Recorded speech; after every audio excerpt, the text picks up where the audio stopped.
bien, les minutes de la CAN, votre émission quotidienne qui vous parvient tous les jours depuis le 13 janvier jusqu'au 11 février prochain, ici même à Abidjan. Et nous allons nous projeter sur les prochaines rencontres de ces phases de groupe de la Coupe d'Afrique des Nations. Déjà, aujourd'hui, nous étions en conférence de presse. Kaba Diawara et Aliou Cissé étaient face à la presse pour non seulement décliner et se projeter dans cette rencontre. Et vous aurez des échos de cette conférence de presse, les réactions des deux entraîneurs. Et puis, nous allons faire un regard sur la motivation et l'engagement des supporters avant ce match ultra entre deux pays de l'Afrique de l'Ouest, parlant du Sénégal et de la Guinée, sachant qu'on sait vraiment que c'est des deux formations qui s'affrontent depuis les premières heures des indépendances. Et puis il y aura la réaction sur ce match assez intéressant pour les éléphants de Côte d'Ivoire qui sont tenus obligés de gagner ou de chercher un point, histoire de se qualifier pour les huitièmes de finale de cette rencontre. Et puis le Cameroun menacé avec un point dans le groupe défiera aussi à son tour les Gurtus des Scorpions. Les Scorpions de la Gambie, c'est bien demain. C'est aussi autre rencontre du groupe C. Mohamed Jabi, bonsoir. Bonsoir Mohamed Max et bonsoir à tous nos téléspectateurs. Et Jabi, on se retrouve encore pour cet autre numéro des minutes de la CAN et cette fois-ci pour parler de la rencontre de ce groupe C. On sait vraiment que quand on parle de Guinée et Sénégal, c'est une rencontre qui ne se joue pas seulement que sur le terrain, même dans l'administration, ça se joue. Ah ouais, même dans l'administration, connaissant quand même le Sénégal, on sait encore une fois de plus que jouer ce match, ça va pas être un match facile, comme vous l'avez rappelé tout à l'heure. Déjà dans le terrain, c'est chaud et j'imagine même les hostilités ont été lancées entre les journalistes en conférence de presse, qui n'est pas resté aussi à marge. Mais ce qu'il faut rappeler, ça va être un match compliqué pour ces deux équipes-là. On sait la Guinée avait rencontré le Sénégal lors de la dernière CAN. Avant cette CAN-là, c'était un match qui s'est soldé sur un match nul fermé, 0 but partout. Donc je me dis aujourd'hui, qu'est-ce qui va se répéter encore dans ce match? Mais techniquement parlant, et on sait que les deux équipes sont en place, même si le Sénégal a bien débuté sa compétition, contrairement à la CAN dernière. Et aujourd'hui, c'est deux matchs quand même, deux victoires. Après deux matchs, une victoire pour la Guinée, un match nul. Maintenant, sur ce match-là, ça va être hyper compliqué. Alors, on sait vraiment que le coup d'envoi est tout donné. D'abord, les journalistes en conférence de presse, nous avons suivi cette altercation entre les confrères sénégalais et guinéens. Et là, c'est pour dire que cette rencontre sera ce que nous attendons, parce que déjà que entre les journalistes, c'était contrairement au Cameroun, il y avait l'harmonie, mais cette fois-ci, il y a eu de vives tensions. Ah oui, de vives tensions, et ça c'est forcément dans un match de football, vous le savez, le football est ce qu'il est aujourd'hui, et je pense encore une fois de plus, c'est ce qui fait la beauté du football, surtout du football africain. Maintenant, il va falloir que tout le monde se projette encore une fois de plus sur le match, parce que vous avez vu, Kaba Diawara, en conférence de presse, il a tenu en tout cas un discours plutôt rassurant. Après, vous le savez, le dernier match de la Guinée et du Sénégal remonte encore de l'année 2022, même si c'était lors de la CAN 2021. On a vu, il y avait le Covid-19 qui n'était pas en marge en tout cas de ce match-là. Après, ce qu'il faut savoir aujourd'hui, Aliou Cissé a presque tout son groupe au complet, y compris Kaba Diawara aussi, même si la titularisation ou peut-être l'entrée en jeu de Serhou Guirassy va un petit peu, disons, relever des doutes. Mais ce qu'il faut savoir, c'est que d'une part et d'autre part, entre le Sénégal et la Guinée, il y a de la potentialité, il y a de quoi jouer ce match jusqu'au bout. Après, c'est la Guinée quand même qui doit jouer, disons, son classement lors de ce match-là. Alors la Guinée qui compte 4 points dans ce groupe C, Kaba Diawara se projetait sur ça et revenait toujours en disant que je viendrai jouer contre le Sénégal avec 4 points. Nous vous proposons cet extrait de Kaba Diawara face à la presse.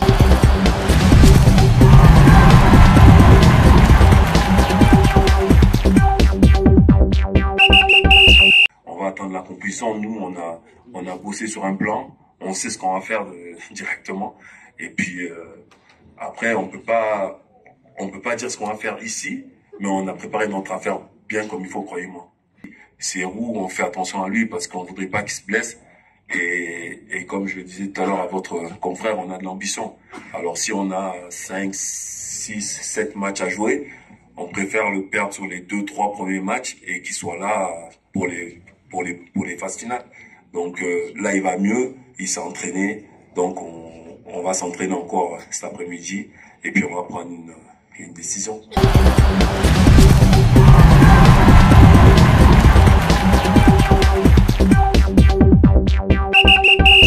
Après Kaba Diawara, suivi d'Aliou Cissé aussi, qui n'a pas manqué de revenir sur cette rencontre, sachant vraiment les enjeux de la rencontre et ce qu'il faut pour maintenir la première place du groupe. Et on va suivre l'entraîneur sénégalais Aliou Cissé qui s'exprime face à la presse.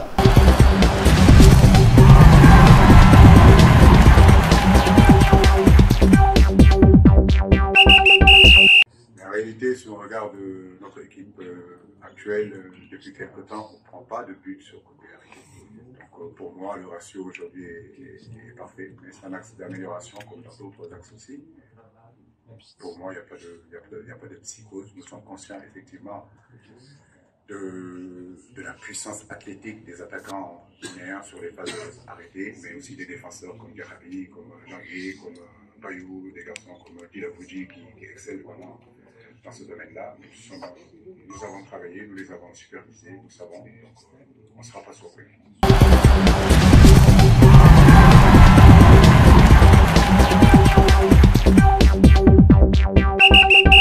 Mohamed, on a suivi la conférence, la sortie de ces deux entraîneurs. Alors que peut-on retenir de la sortie de Kaba et d'Aliou Cissé?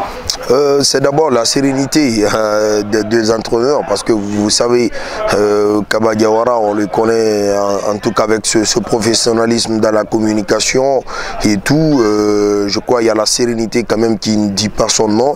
Et les deux entraîneurs, vous le savez, comme Aliou Cissé il a rappelé en conférence de presse, c'est que c'est pas comme s'ils étaient qualifiés qu'ils vont lâcher ce match de la Guinée, ils vont le jouer à fond. Il n'y aura pas beaucoup de changements comme beaucoup de personnes pensent déjà et beaucoup d'observateurs essayent de penser.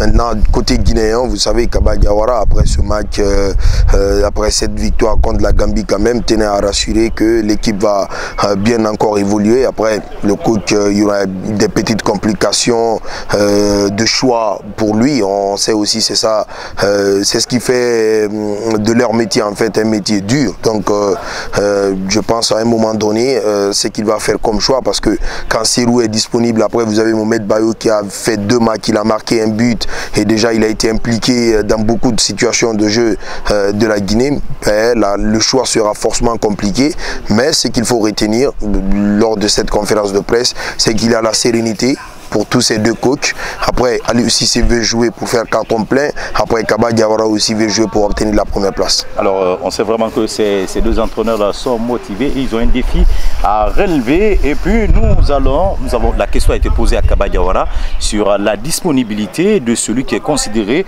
en cette nouvelle saison comme étant le meilleur buteur africain évoluant dans les 5 grands championnats européens. C'est bien Serhou Guirassy qui est pressenti revenir dans le groupe du Sili National face au Lion de la Teranga.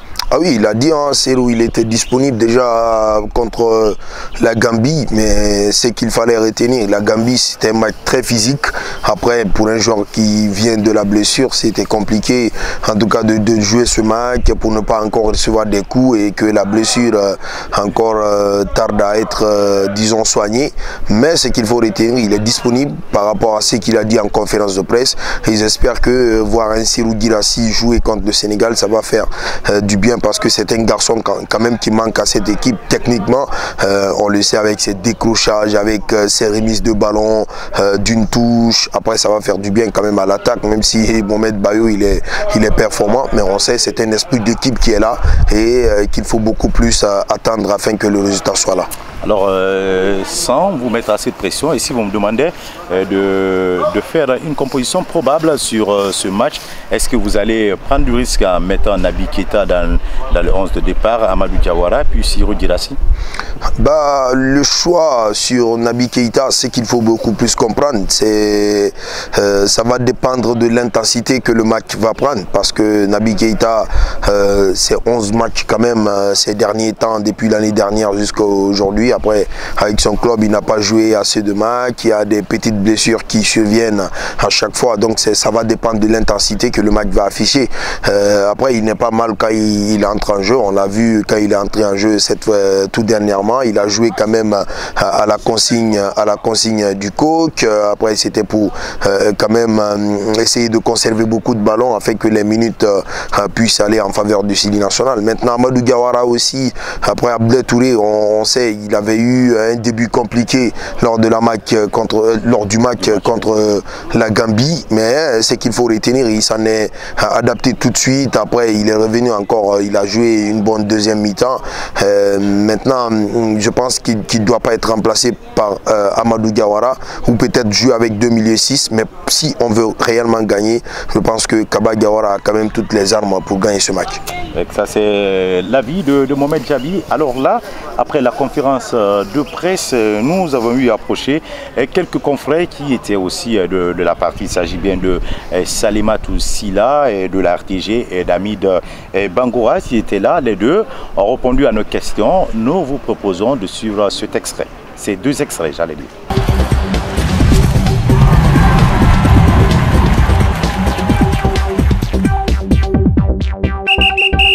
Chacun d'eux a affiché son ambition par rapport à ce derby.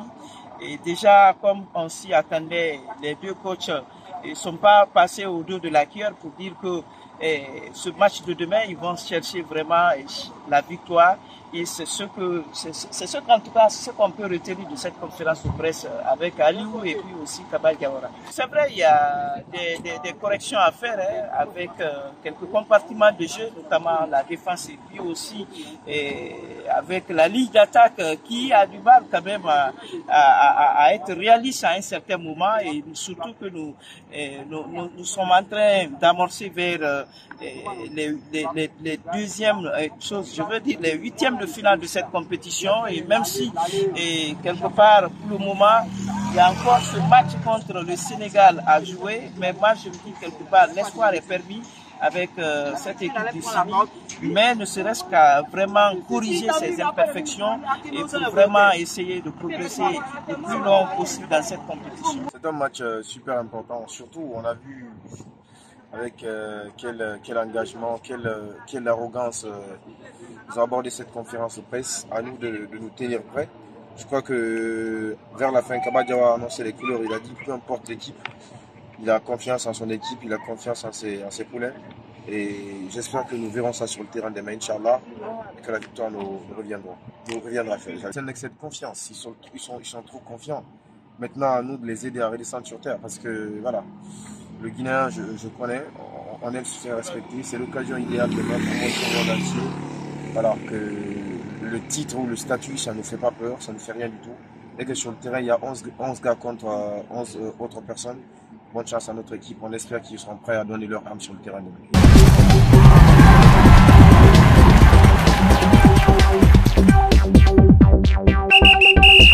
En conférence de presse, toujours, nous restons dans la salle de conférence du stade Charles Konambani. Du stade Charles Konambani. Et là, il y a eu aussi, en conférence de presse, ces 2 joueurs ont accompagné les 2 entraîneurs. Kaba Diawara se faisait accompagner par Morgan Guinavogui, évoluant en Ligue 1 française avec le club Racing Club de Lens. Et le joueur Napalis Mendy qui était de côté d'Aliou Cissé. Aussi, pour répondre à la question, ces 2 joueurs se sont exprimés sur cette rencontre qui se profile à l'horizon, sachant que ces 2 évoluent dans le même club. On va suivre respectivement Morgan Guinavogui et Napalis Mendy.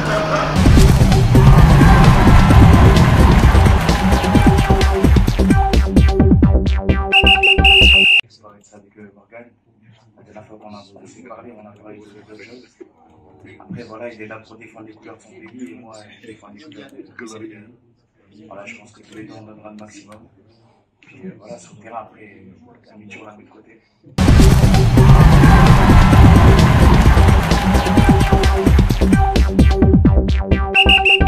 Même si il y a eu moins de communication entre ces deux joueurs, pouvons-nous dire que ces deux pourront être là pour leur sélection?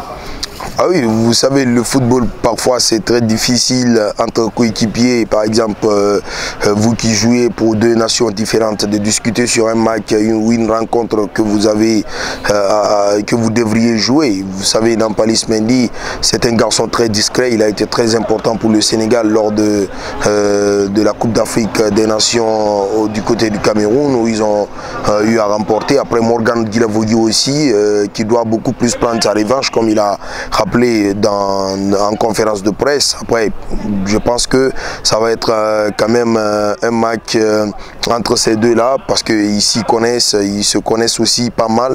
Donc ça va être un match beaucoup plus laborieux pour eux, un match beaucoup plus intensifié pour les deux joueurs.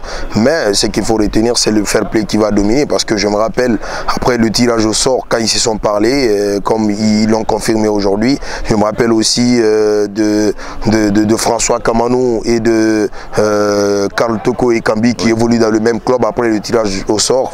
Karl Toko Ekambi qui a tout de suite écrit François Kamano pour lui dire vous allez lire l'heure. Après, j'imagine quand même que ça n'a pas été un match facile pour les deux. Alors déjà, on va aussi se projeter sur ces différentes préparations de nos supporters qui sont là, présents aussi, et nous allons tendre le micro à ces supporters qui ont effectué le déplacement, histoire d'accompagner et d'apporter un de plus au Sili national de Guinée, qui vont s'exprimer sur les préparatifs liés à cette troisième sortie entre le Sili national de Guinée et les Lions de la Teranga.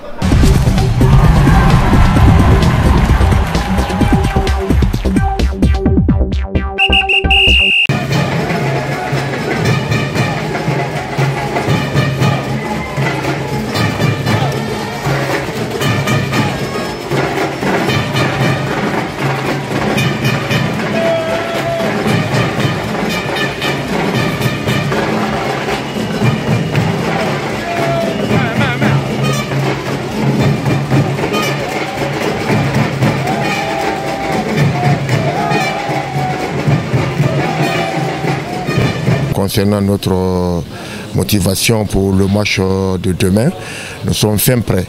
Quand je dis fin prêt, même tout de suite là, on vient de faire une répétition. Et nous voulons montrer au monde sportif que le Sili national est venu cette fois-ci prendre la coupe. Nous ne sommes pas venus pour regarder seulement le match et se retourner. Et notre président, Mohamed Diop, nous a fermement donné des consignes de respecter les règles du football. On va pour gagner et battre le Sénégal. La répétition de ce soir était très spéciale.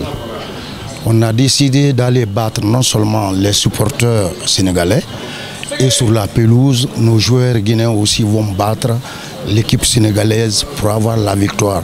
Vous savez, vous maîtrisez autant bien que moi que la rencontre Guinée-Sénégal est une revanche. Et nous, les supporters, tant que notre équipe nationale de Guinée n'a pas battu le Sénégal, nous ne sommes pas à l'aise. On veut gagner sur tous les plans, animation et sur la pelouse, Inch'Allah. Nous avons un rythme d'accueil.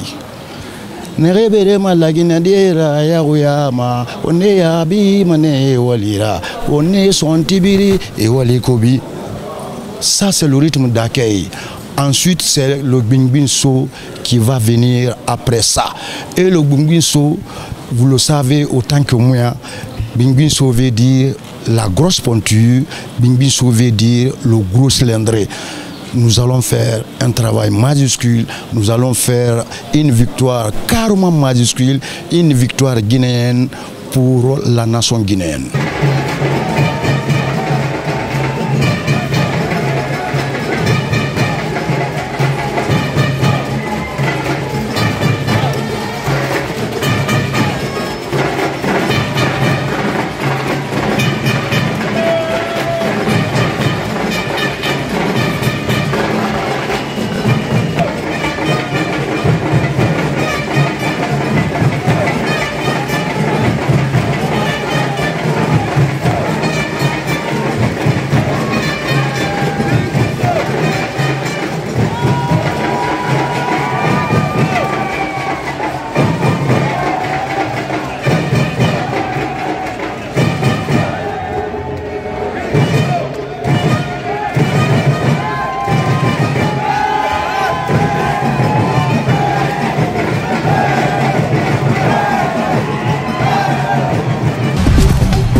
Avant de se quitter dans cette émission, Diaby, l'affiche du jour, c'est bien la Côte d'Ivoire qui affronte cet après-midi la formation de la Guinée équatoriale qui impressionne plus dans cette compétition.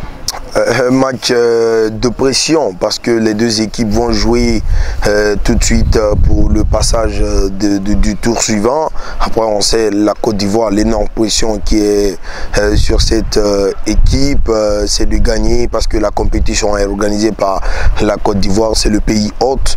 Mais après la Guinée équatoriale n'est pas à minimiser parce qu'on a vu lors des deux sorties de cette équipe équato-guinéenne, en tout cas ils n'ont pas été ridicules. Les joueurs se sont donnés à fond. Après, ils ont eu à afficher une très belle image de leur équipe, tactiquement parlant, mais collectivement parlant aussi. Après, la Côte d'Ivoire reste quand même la Côte d'Ivoire. Ils ont remporté pas mal de titres de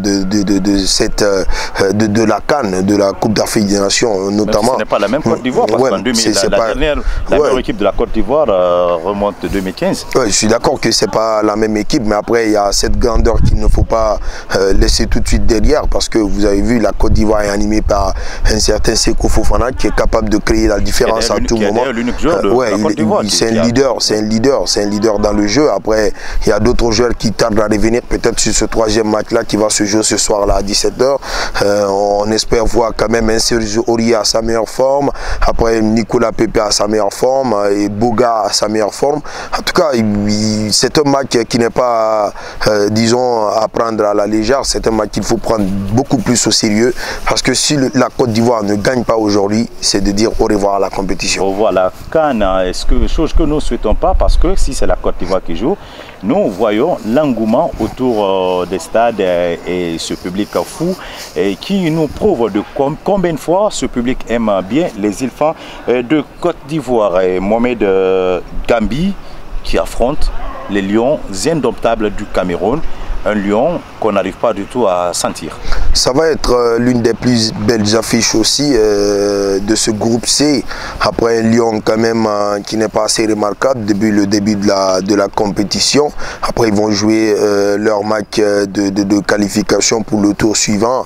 Ça va se jouer entre la Gambie et le Cameroun, sachant que la Gambie est déjà éliminée, d'ores et déjà éliminée de cette poule-là. Mais après, ce qu'il faut beaucoup plus comprendre dans ce match-là, c'est que le Cameroun aura en tout cas beaucoup de choses à illustrer dans le jeu. Après, on n'a pas vu un Cameroun en tout cas remarquable face à la Guinée, face au Sénégal où ils ont pris d'ailleurs 3 buts. Après, voilà, mais ce qu'il faut retenir, c'est quand même le Cameroun et que je pense bien que ça va revenir.